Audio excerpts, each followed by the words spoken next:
ஒரு யுத்தமும் நடக்கல, ஒன்றும் தெரியல. அந்த முதல் சந்ததி வனாந்தரத்திலே செத்து போனாங்கன்னு இருக்குது. யார் தடை பண்ணதுன்னு கேட்குறேன். ஒரு ஆளும் தடை பண்ணல. அவங்க மனம்தான் அவர்களுக்கு தடை. நான் சொல்லுகிறேன், நிறைய பேருடைய வாழ்வுக்கு, வெற்றிக்கு அவருடைய மனம்தான் தடையாக இருக்கிறது.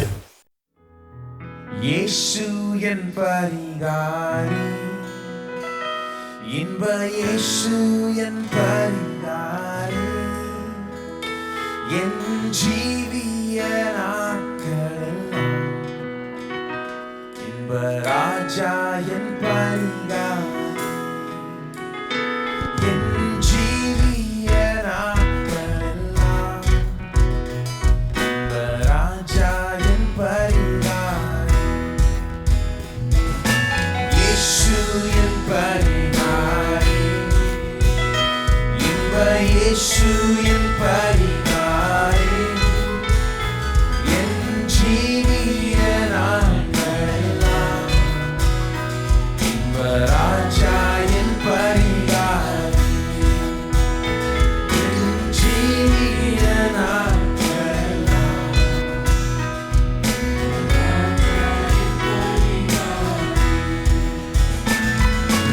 எனக்காக அடிக்கப்பட்டார்,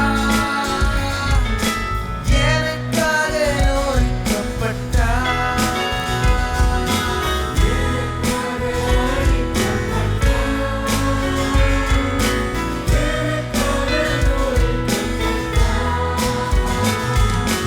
எந்த நோய்கள் யாவையுமே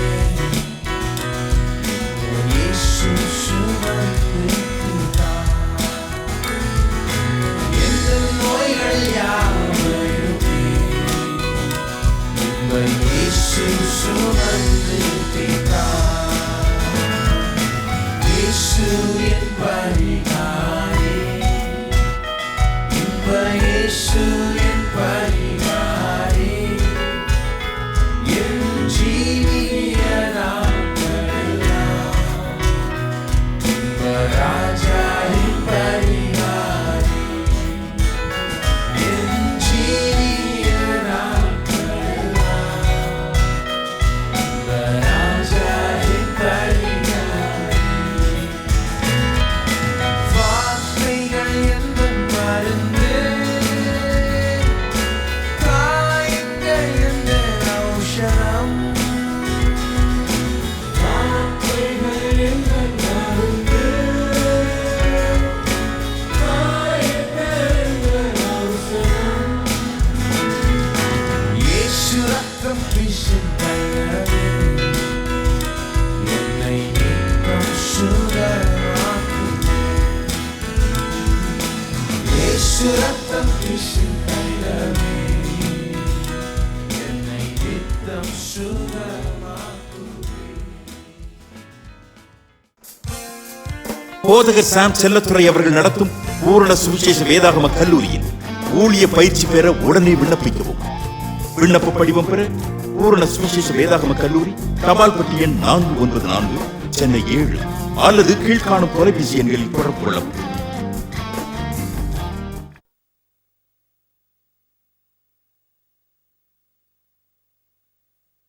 கற்பனைனாலே கட்டதுன்ற எண்ணம் நிறைய பேருக்குள்ள இருக்குது. ஆனா நல்ல கற்பனையும் இருக்குது. நல்ல விதத்தில் அது வேலை செய்ய வேணும்னா கர்த்தர் உங்களுக்கு கற்பனா சக்தியை கொடுத்திருக்கிறார். அவர் கொடுத்திருக்கிறார். பிசாசு என்ன பண்ண, விழுந்து போனதுல எல்லாத்தையும் திரிச்சு விட்டுட்டான் பாருங்க. அவன் ஒன்னத்தையும் உண்டாக்குனது இல்லை. அவன் இருக்கிறது பாருங்க, அன்பதான் பகையா மாற்றான், அவன் வெறுப்பா மாற்றுகிறான்.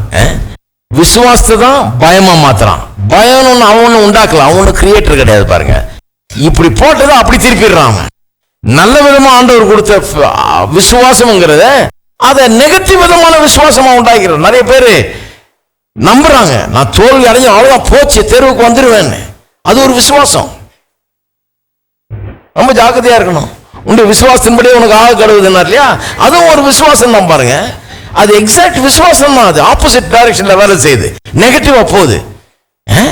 போச்சு அவ்வளவுதான் அப்படின்றது ஒரு விசுவாசம் பாருங்க. அதே அப்படி இப்படி திருப்பி நல்ல விதத்தில் கண்டிப்பா நான் வெற்றி பெறுவேன், மேல வருவேன், நான் கண்டிப்பா இது என்ன தோற்கடிக்காதுன்னு நம்புனீங்கன்னா அது வந்து விசுவாசம். அப்ப பிசாசு வந்து ஒண்ணுமே உண்டாக்கலாம். அவன் ஒரு சிருஷ்டிகர்த்தா கிடையாது. அவன் குழப்ப பேர் வழி இருக்கிறத போட்டு குழப்பிட்டு இருப்பான வழி. அவன் ஒன்னுத்தையும் உண்டாக்கல. விசுவாசத்தை தான் அவன் என்ன பண்றான்? பயமா மாத்துகிறான். அன்பை தான் அவன் என்ன பண்றான்? வெறுப்பா, பகையா, விரோதமாக அவன் மாற்றுகிறான். இப்படி நல்லதெல்லாம் கெட்டதா மாத்துறது அவனுடைய வேலையா இருக்கிறது. அதே மாதிரி இமேஜினேஷன் நல்லதுக்காக தான் கொடுக்கப்பட்டிருக்கிறது. இந்த இமேஜினேஷன் பற்றி தயங்க வேண்டாம், நல்லதுக்காக தான் கொடுக்கப்பட்டிருக்கிறது. ஒருத்தர் சொல்றாரு பாருங்க, இல்ல இது இந்த மாதிரி ஒரு குரூப் கிட்ட பார்த்துருக்கேன் நாங்கள், அவங்க அதை பற்றி தான் சொல்றாங்க, அதனால தான் நான் அதெல்லாம் நம்புறதில்லை, இது தப்பான குரூப்பு, அவங்க அதை பற்றி நீ உட்கார்ந்து அப்படியே இமேஜின் பண்ணு, உலக சமாதானத்தை இமேஜின் பண்ணி அது வந்துடும் அப்படிங்கிற மாதிரி சொல்றாங்க. இதெல்லாம் தப்பு, கிறிஸ்தவத்துக்கு அதுக்கு சம்பந்தம் இல்லைங்கிறாங்க. அதனால தான் எனக்கு பிடிக்கல அது. அப்போ நான் சொல்லுவேன், அவங்க ஜபத்தை கூட தான் பயன்படுத்துறாங்க, அது தப்பாயிடுமா? நம்ம ஜபம் பண்றது இல்லையா? அப்ப ஹலோ, அவங்க தியானத்தை கூட தான் பயன்படுத்துறாங்க, நம்ம தியானம் பண்றது இல்லையா?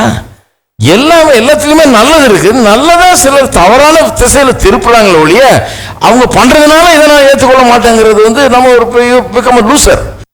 நீங்க ஒரு நல்ல காரியத்தை இழந்து போயிடுறீங்க. இதெல்லாம் கடவுள் மனுஷனுக்குள்ள வைத்த ஒரு கெப்பாசிட்டி. இல்ல தியானம் இப்ப லேட்டஸ்ட் ஃபேட், அது இப்ப லேட்டஸ்ட் ஃபேஷன் வந்துருக்குது, ஹாலிவுட் ஃபேஷன், எல்லாம் அங்க தியானம் பண்றாங்களா? அதனாலதான் நான் கிறிஸ்தவன், எனக்கு அதெல்லாம் கிடையாது.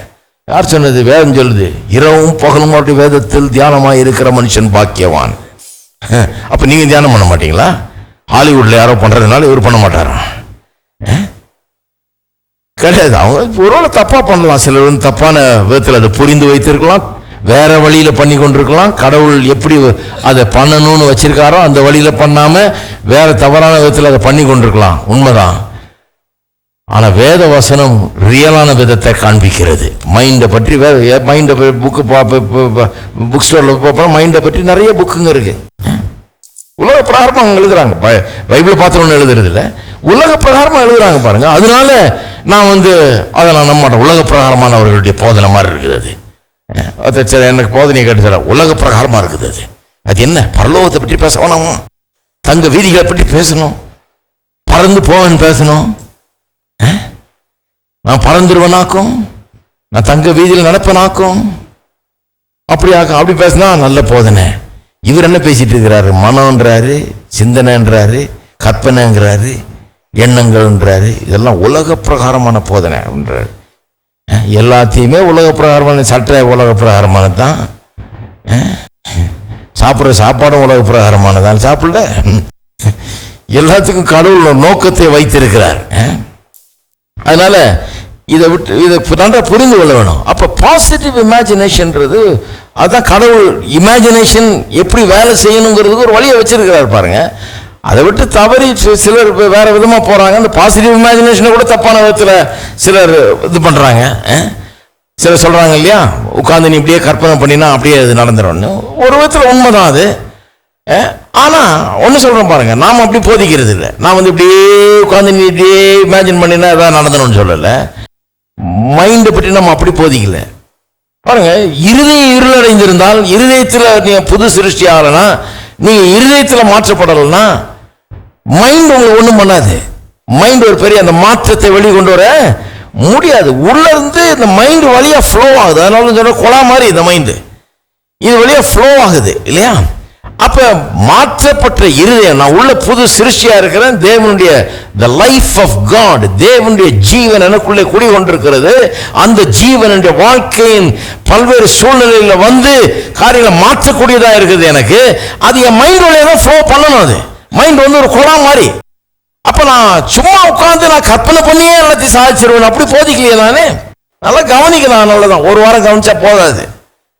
சிலர் இருக்கிறாங்க, அவரா ப்ராஸ்பெரிட்டி ப்ரீச்சர்ல எத்தனை கேட்டிருக்கிறீங்க நீங்க, எத்தனை பிரசங்கம் கேட்டிருக்கிறீங்க நீங்க? அப்படிப்பட்ட ஆளுகளை கேட்டு பாருங்க, ஒரு பிரசங்கம் கூட கேட்டிருக்க மாட்டாங்க. நான் அதெல்லாம் கேட்கறது இல்லை, அவர் இது கேட்கறது இல்லை. ஏன்னா ப்ராஸ்பெரிட்டி, உனக்கு என்ன தெரியும் ப்ராஸ்பெரிட்டி ப்ரீச்சர்? எந்த பிரசங்கம் கேட்டிருக்கிறீங்க? கேட்டதே கிடையாது. கேட்காம என்னத்தையும் அவனை சொல்றது. கேட்ட சொல்லுவாங்க, இல்லை இல்லை அவர் சொன்னார், எங்க மாமா சொன்னாரு.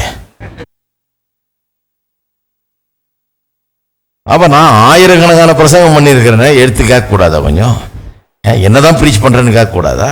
உண்மையாகவே நான் ப்ரீச் பண்றது சரியா தப்பான்னா போய் கேட்டு உட்கார்ந்து கேட்டுட்டு அப்புறம் சொல்லணும் சரியா தப்பான்னு. என்ன ப்ரீச் பண்றேன்னு தெரியாம சும்மா பேசக்கூடாது. ஏதோ 2 லைனை கேட்டு அது பாட்டுக்கு இதுதான் சொன்னார் அவரு அப்படின்னு சொல்லக்கூடாது.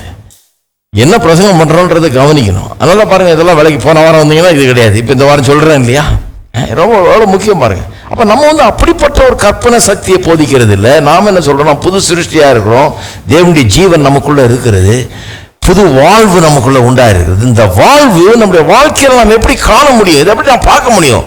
என் மைண்ட் வழியாக தான் அதை ஃப்ளோ பண்ண முடியும்.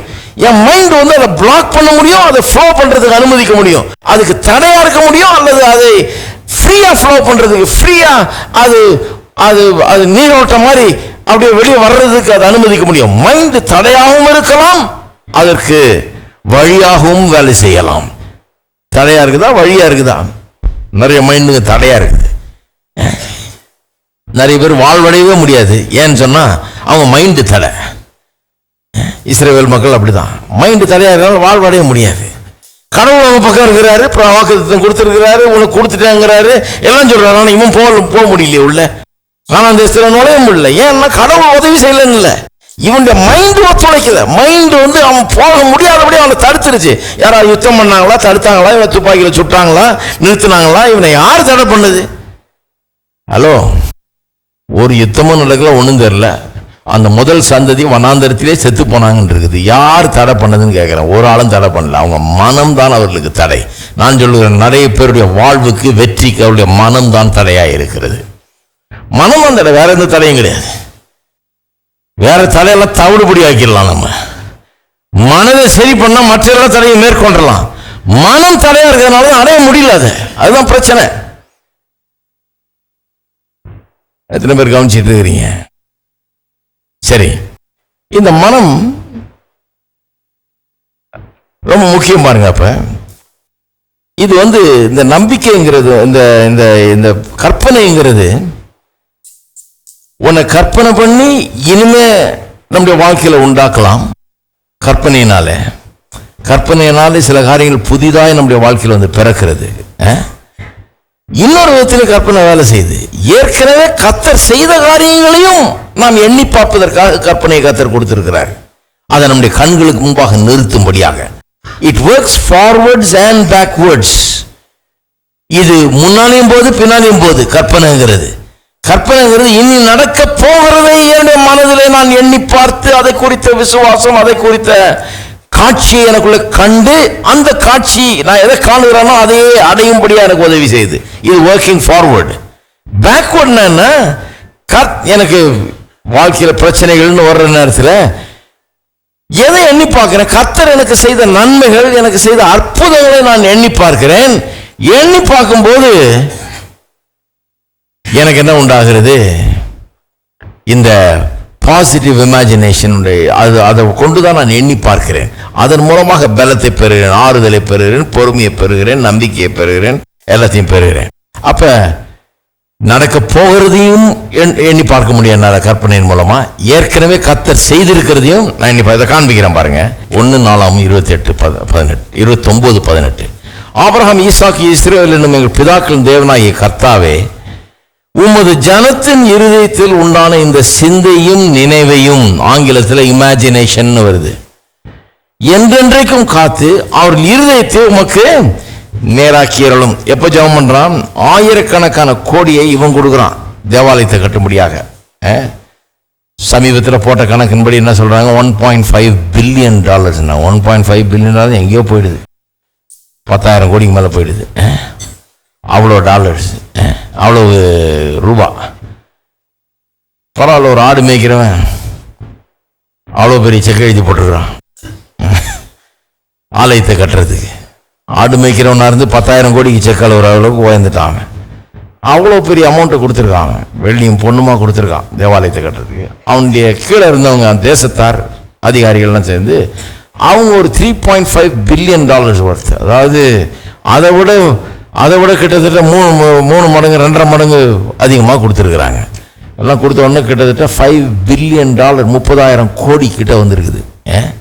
எப்படி இருக்கும் பாருங்க. இது ஒன்றும் இதுக்கு போட்டு ஒன்றும் பண்ணல. இதுக்கு அதையும் இதையும் விற்று சேல் வச்சு ஒன்றும் பண்ணல பாருங்க. இது குடுன்னு போட்டு ஜனங்களை பிச்சு அது கொடு இது கொடு, இப்படி கொடு அப்படி கொடுன்னு போய் ஒன்றும் பண்ணல, வீடு வீடாக போய் கலெக்ட் பண்ண ஒன்றும் பண்ணல பாருங்க. கொண்டாந்து கொட்டிட்டாங்க ஜனங்க. 30,000 கோடி பொறுமான காணிக்கைகள் வந்து சேர்ந்தது. தேவாலயத்தை கட்டுறேன்னு ஒன்று அப்படி வந்து கொட்டுறாங்க. அவனுக்கு ஒரே ஆச்சரியம், இப்படி ஜனம் இறுதி இப்படி இருக்குது, இந்த ஜனம் பொல்லாத ஜனம். சில நேரத்தில் என்ன பண்ணுவாங்க, இதுலேயே தப்பான வழியெல்லாம் போவாங்க, பின்வாங்கி போயிடுவாங்க. இப்போ ரொம்ப மைண்டு ரொம்ப நல்லா வேலை செய்யுது.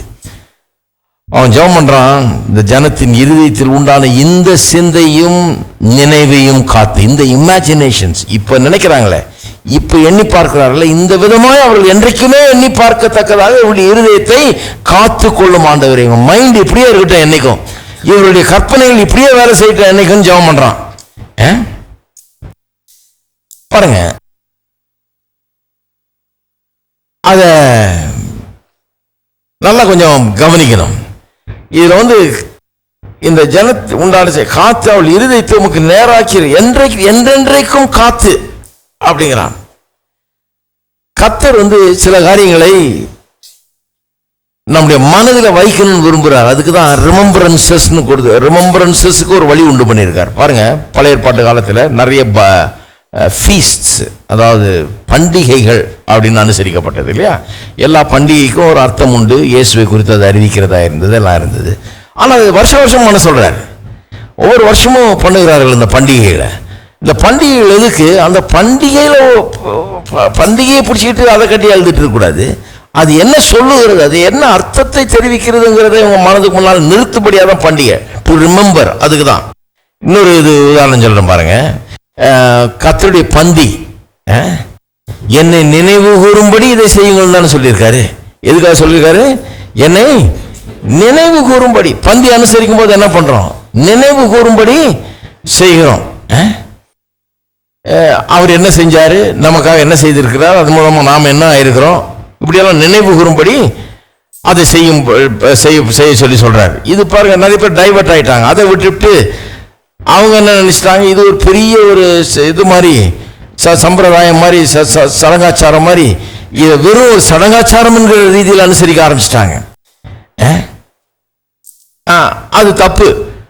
இதை நினைவு கூறும், என்னை நினைவு கூறும்படி நீங்க அதை அனுசரிக்கும் போது அவர் என்ன செய்திருக்கிறார், அதனுடைய பலன் உங்களுக்கு எப்படி வந்து கிடைச்சிருக்குது, அதை நீங்க எப்படி அனுபவிக்கலாம்னு நினைவு கூறலன்னா நீங்க அதில் பங்கெடுத்து பிரயோஜனம் கிடையாது. சிலர் அவங்க என்ன நினைக்கிறாங்க, இதுல வந்து வேற என்னமோ இருக்குது, இது வந்து ஆசீர்வச்சு கொடுக்கும்போது அப்படியே கர்த்தருடைய சரீரமாவே இது மாறிடுது, அப்ப நான் கர்த்தருடைய சரீரத்தையே நான் சாப்பிட்றேன் அப்படின்றதுனால, அப்படியெல்லாம் நினைக்கிறதுனால அதையும் கும்பிட்டுக்கிட்டு எப்படி போயிட்டாங்க பாருங்க. எதுக்காக கொடுத்தாரு அந்த பாயிண்டை விட்டுட்டாங்க. அதை விட்டுவிட்டு கடைசியில் இதை பிடிச்சிக்கிட்டாங்க. இதுக்கு முன்னால அதையும் பண்ணிட்டு இருக்கிறாங்க. ஏன்னு சொன்னா இதுல ஏதோ இருக்குது அப்படிங்கிற மாதிரி அவங்களுக்கு இது என்ன பாயிண்ட்னே விட்டாங்க. என்ன நினைவு கூறும்படி செய்யுங்கள்ன்றார். சொல்ல வேண்டியதா இருக்குது பாருங்க, நினைவு கூறும்படி செய்யுங்கள் அப்படிங்கிறாரு. இந்த ரிஃபர்மேஷன் டேஸ்லாம் இது ஒரு பெரிய இஷ்யூ பாருங்க. அன்றைக்கு இருந்த சபை இப்படி போதித்து வந்தார்கள். எப்படி இது வந்து இந்த அப்பத்தை ஆசீர்வதித்து கொடுக்கும்போது அப்படியே இயேசுடைய சரீரமாவே அது மாறிடுது. அப்போ வாயில வச்ச உடனே அது வந்து எதை நீ உட்கொள்ளுகிறாய், இயேசுடைய சரீரத்தையே நீ உட்கொள்ளுகிறாய் அப்படின்ற மாதிரி சொல்லிட்டதுனால இந்த இதை உட்கொள்ளுகிற விதமே மாறி போச்சு, அதனுடைய அப்ரோச்சே மாறி போச்சு, கவனமெல்லாம் அது மேல போயிடுச்சு. இதுல ஏதோ ஒன்று இருக்குன்னு, அதுல ஒன்றும் இல்லைங்க, ரிமெம்பரன்ஸ்ல தான் இருக்குது விஷயமே. அதை ஒருத்தர் அந்த இஷ்யூவை கரெக்டா போதிச்சார் அந்த காலத்துல. ஸ்விங்லின்னு ஒரு சுவிட்சர்லாந்துல சேர்ந்த ஒரு ஜெர்மன்காரரு அதை போதிச்சார். அது அப்படி இல்லை இப்படிங்கிறத கரெக்டா போதிச்சார். இது நினைவு கூறுதல். அப்ப அதை விட்டா கூடாது பாருங்க, ரிமெம்பரன்ஸ், அதுதான் பாயிண்ட் அங்க. அது மட்டும் இல்லாமல் இன்னொரு உதாரணம் சொல்றேன். ஆசரிப்பு, இது ஓய்வு நாள் அனுசரிப்பு. அதை பற்றி சொல்லும் போது ஆங்கிலத்தில் எப்படி சொல்லுது, ரிமெம்பர் த சாபத். சாபத்துங்கிறது இந்த ஓய்வு நாள்ங்கிறது வந்து வெறும் ஒரு நாளை குறித்ததில்லை. நிறைய பேர் இந்த நாள் மேல கவனம் செலுத்துறாங்க. இல்ல அது வேற ஒரு சத்தியத்தை சொல்லுகிறது, சத்தியத்தை குறித்ததெல்லாம் போதிச்சிருக்கிறேன்.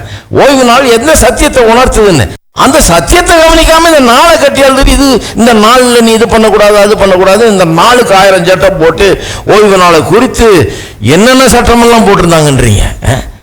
கண்ணாடியில முகத்தை கூட பார்க்க கூடாதுன்ட்டாங்க ஓய்வு நாள்ல. ஏன்னா நீ ஒரு வெள்ளை முடியை பார்த்தா அதை பிடுங்கிடுவியாக்கும், பிடுங்கினா அது நிலத்தில் அறுவடை பண்ணா எப்படி பிடுங்குறோம் இல்லையா, அது மாதிரி அறுவடை பண்ண மாதிரி ஆயிடும், அது வேலைக்கு போன மாதிரி ஆயிடும். என்ன வேடிக்கை பாருங்க, இப்படியெல்லாம் நம்பிக்கிட்டு வந்தாங்க. எங்கேயோ போயிடுச்சு அது. இவர் சொல்ல வந்தது என்னமோ, ஓய்வு நாளை பற்றி கர்த்தர் சொல்ல வந்தது என்னமோ, இவங்க செஞ்சது வேற என்னமோ. அந்த பாயிண்டையே அவங்க வச்சுக்கல மனசுல. நிறைய பேர் நிறைய நேரத்தில் மதம் அப்படிதான் போயிடுது பாருங்க. எதையோ பிடிச்சிக்கிறது, கடைசியில் பாயிண்டை விட்டாச்சு. எதுக்காக அது கொடுக்கப்பட்டதுன்றதை விட்டாச்சு. ஞாபகப்படுத்துறதுக்காக நாம் நம்முடைய நினைவிலே இந்த காரியங்களை வைக்கும்படியாக சிலுவை மரணம், அந்த மரணத்தின் மூலமா நமக்கு என்ன நடந்திருக்கிறது, நாம் எப்படி இந்த பலனை அனுபவிக்கிறோம், அதை நினைவுபடுத்தும்படியாக நம்ம கண்ணுக்கு முன்னால வைக்கிறதுக்காக தான் கர்த்தருடைய பந்தி. நாம் மறக்கிற ஆளுங்கன்னு கடவுளுக்கு தெரியும். ஹலோ, விட்டா ஈஸியா மறந்துட்டு போயிடுவோம். அதை டிராமாட்டிக்கா பண்ணி அதை நினைவு கூறும்படியாக தான் அப்படி வச்சிருக்கிறாரு. அது மாதிரிதான் ஓய்வு நாள் எல்லாம் அது சில சத்தியங்களை போதிக்கிறது. அந்த சத்தியத்தை நினைவூட்டுவதற்காக தான் இது. பேதுரு இப்படியே சொல்றாரு பாருங்க, 2 பேதுருல வாசிக்கிறேன் பாருங்க. புதிய ஏற்பாட்டுல பேதுரு கூட அதை வலியுறுத்துகிறார். அவரு வயசான காலத்துல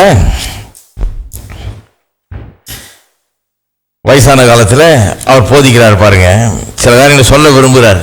அவருடைய முடிவு வந்துருச்சு வாழ்க்கை வயசான காலத்தில் என்ற அவர் சாகிறதுக்கு முன்னால, மரணத்துக்கு முன்னாடி அவர் தெரியுது கடைசியா சில காரியங்களை சொல்லணும்னு விரும்புறார். டக்குன்னு சொல்லிடணும். ஏன்னா நம்முடைய வாழ்க்கை முடிவுக்கு வந்துருச்சு. இந்த கிறிஸ்தவர்களுக்கு ரொம்ப முக்கியமான காரியங்களை இது பண்ணணும். எப்படி சொல்றாரு பாருங்க, 12ஆம் வசனம், 1ஆம் அதிகாரம் 12. இது நிமித்தம் இவைகளை நீங்கள் அறிந்தும் நீங்கள் இப்பொழுது அறிந்திருக்கிற சத்தியத்தில் உறுதிப்பட்டிருந்தும் உங்களுக்கு இவைகளை எப்பொழுதும் நினைப்பூட்ட நான் வசதியாகிறேன். அதாவது சொல்றாரு, நினைப்பூட்டுறேன். நிறைய பிரசங்கங்கள்லாம் பாருங்க, நினைப்பூட்டுறது தான். ஆகும் எல்லாம் ஆகும், உம்மானேதான் எல்லாம் ஆகும்.